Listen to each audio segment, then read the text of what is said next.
Hello everyone, what you're going to need is flour and eggs and utensils. All will be linked down below. You're going to need to crack your eggs using the table. Using the table is actually the best way to crack eggs. It just doesn't get shell in your egg. It's really good. Whisk it up, nice and whisk. Make sure it's perfectly whisked, like how if you're making scrambled eggs.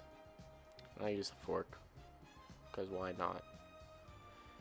Now, use about a cup of flour. I used a little bit extra, and you can always add eggs in after if you need.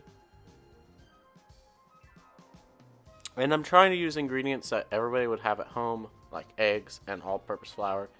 And I'm using utensils. Now, you're probably wondering, why am I not using a well? Well, that's because I decided to go a little bit crazy and try something else. There's me putting in the other egg. This was not the best method. If you need to, search how to do well to make pasta on YouTube. It's very easy, but you can also do what I'm doing. It's a little bit messy. But I'm just mixing everything up. And make sure to clean up my table because I'm about to put all that dough that I just mixed onto the table to make it more doughy. Usually you'd already do it on the table. You'd make a little well. I didn't do that. If you're wondering what well is, just Google it. It's you can also do what I'm doing, making it a bigger deal than it needs to be. Okay, now put down your dough, flour it up.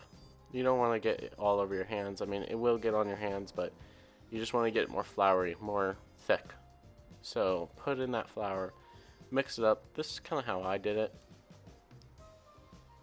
I was a little bit experimenting mixing it up in that bowl, so it's going to be messy, but it's definitely worth it. You're going to want to start kneading it after you get it to a good texture, and as you're kneading it, you'll see it'll get thicker and thicker, and textures will change, kind of like this. It's thick, and it gets harder to knead, and once it's really hard to knead, then you're good. It'll take about 30 minutes. Then you're going to need to put some olive oil, wrap it up in some foil, and let it sit for 30 minutes. So knead it for 30 minutes, let it sit for 30 minutes in your fridge. Pat it, give some love to it, I don't know. Cut it up into 4 pieces. I'm using a pizza roller to cut it, because I'm using materials that you can get at home. So I use pizza roller, or cutter. Put some flour on the table.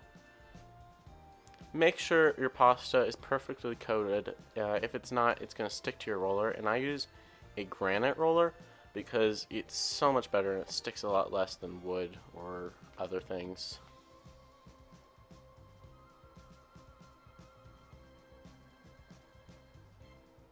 It's a little bit tough, but you'll get through it.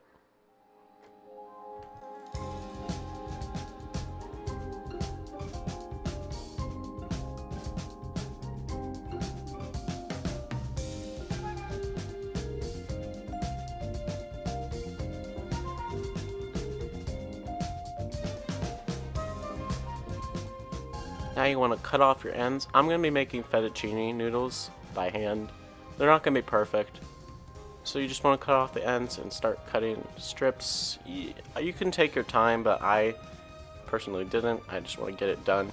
It's going to end up tasting like pasta, so that's all I really care about. Obviously, I don't care, but if you do care, you can make it perfect every time. And you can also buy special rollers. And look, after that, you use your 4 pieces, boom. Boil up your water, drop in your pasta, and you're going to probably think, wow, that water went really, really white. That's because it's all the flour, it's nothing bad. And it's done. After 3 minutes, it's done. I made mac and cheese out of this, and it was pretty good. But 3 minutes after boiling, you're done. You got mac and cheese, or whatever you want. Very easy recipe. I hope you guys enjoyed. Definitely hit that like button, subscribe, comment what you want to see, and peace.